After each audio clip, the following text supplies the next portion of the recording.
And I'll walk in and say, "Hi, Karla." And this is kind of funny, isn't it?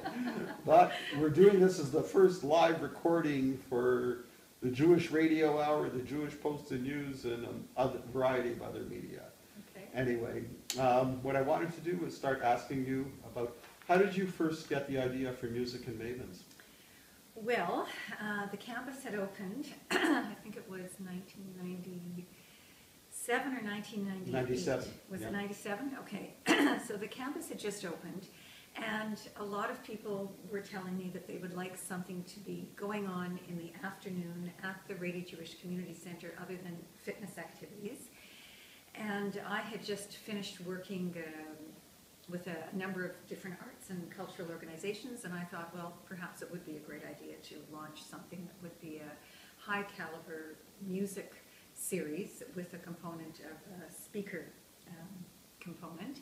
And so I approached the then executive director of the Rady Jewish Community Center about this project, and I was given the go-ahead, and this is the 16th year of the Rady JCC Music and Mavens series. Yeah. Before we talk more about Music and Mavens, I should ask you, what was your background that led you to doing this?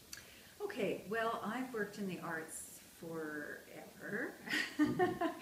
I started out years ago in the performing arts aspect, that I was involved in theater and dance and music, and I traveled on the road when I was quite a bit younger with a group called Up With People. Oh. So yeah, we've done stories about you. I should have read that before. I didn't do my research. Yeah. So so I spent quite a while singing, dancing, emceeing, performing, setting up striking shows all over the United States, Canada, Europe, and so that was my background.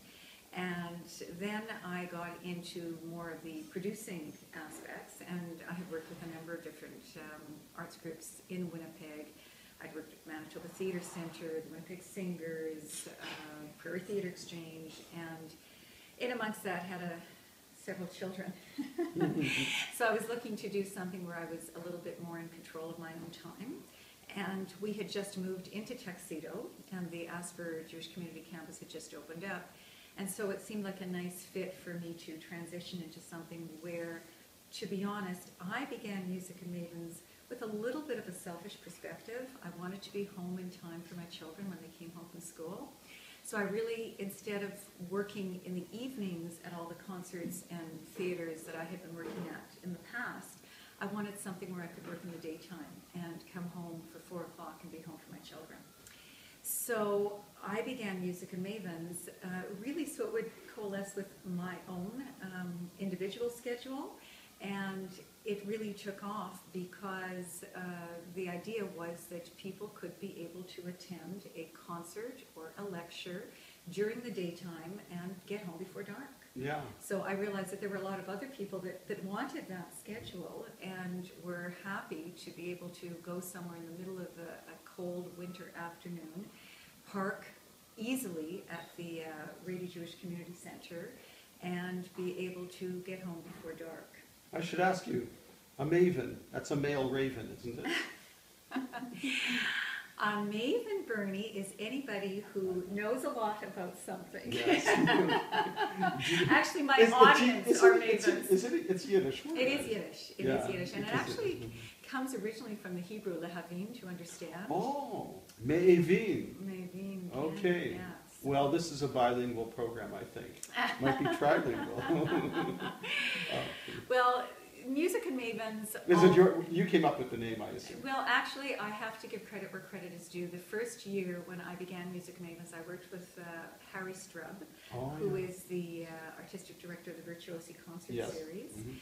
And he and I co-founded the Music and Mavens at the Rady Jewish Community Center. So we started off working together, and somebody on his board at the time came up with the name Music and Mavens. So it stuck, actually. It was sort of thrown out to me in one of our, coffee sit-downs, Harry and I said, I really like that name.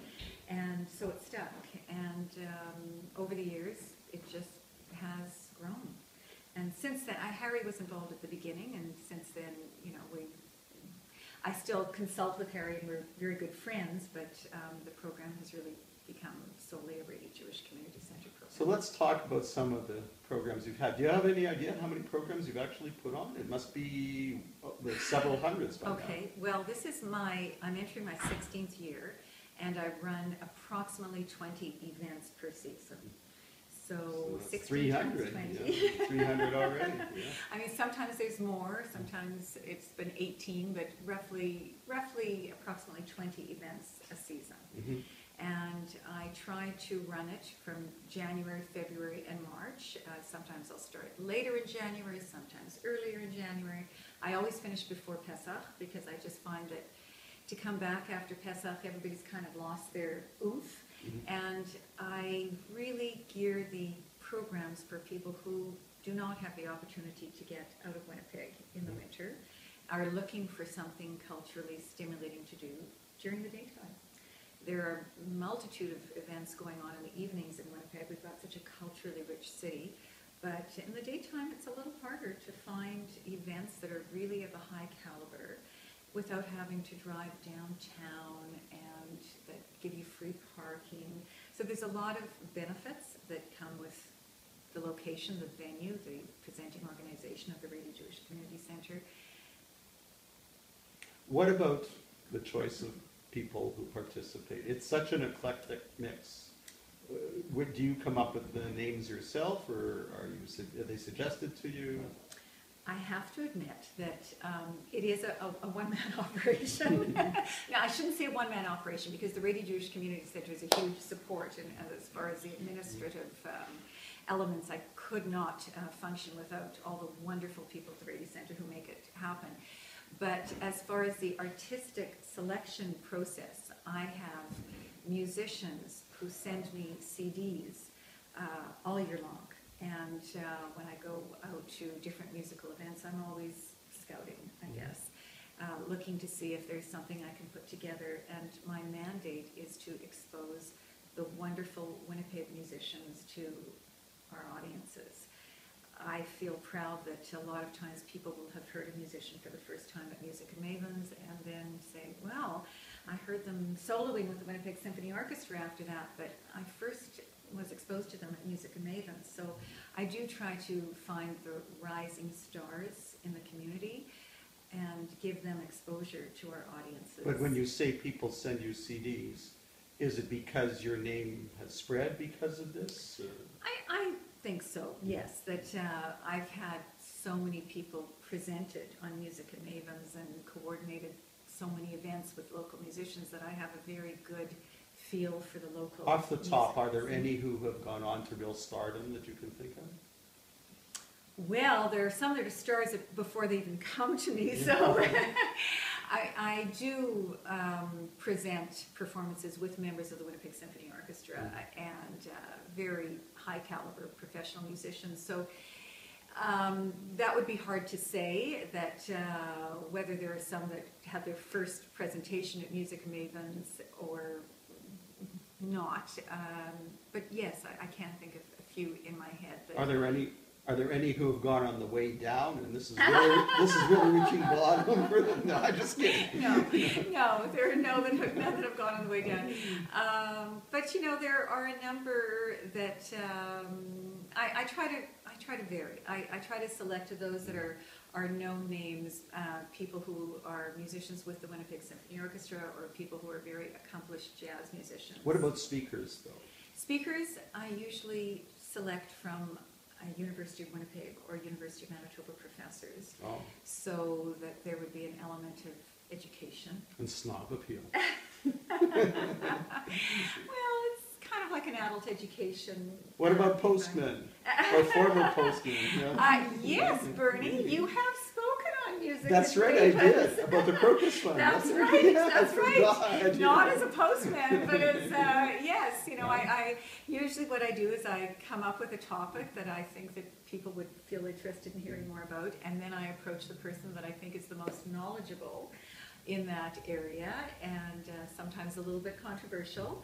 and I ask them to speak on Music and Mavens, and I usually try to get a topic that will appeal to lay people, so that you don't have to have a prior background in that particular topic to choose to attend the event, and a topic that will get people to have some discussion and What some about debate. the Jewish element? There's some of it, it seems to be kind of arbitrary. Do you It is have arbitrary, any? yes. It's kind of arbitrary.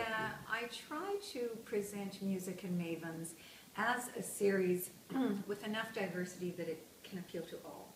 So I'm not selecting specifically Jewish musicians or Jewish speakers or Jewish topics for that aspect. I'm selecting topics, musicians that are of a high caliber that will appeal to all people. And I would say that a lot of the people that do attend Music Mavens are not members of the Brady Jewish Community Center, but select Music Mavens as an event that they would like to attend. I do try to give a little bit of a Jewish slant. Often when I'm choosing musicians, I might say, could you put together a program of Jewish composers of this time period?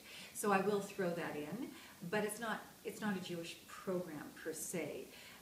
The variety of music, I mean, for example, this year I opened the series with Métis fiddlers, and I go on The Gaudry Boys. The Gaudry Boys, very good, you've done your research. Yes.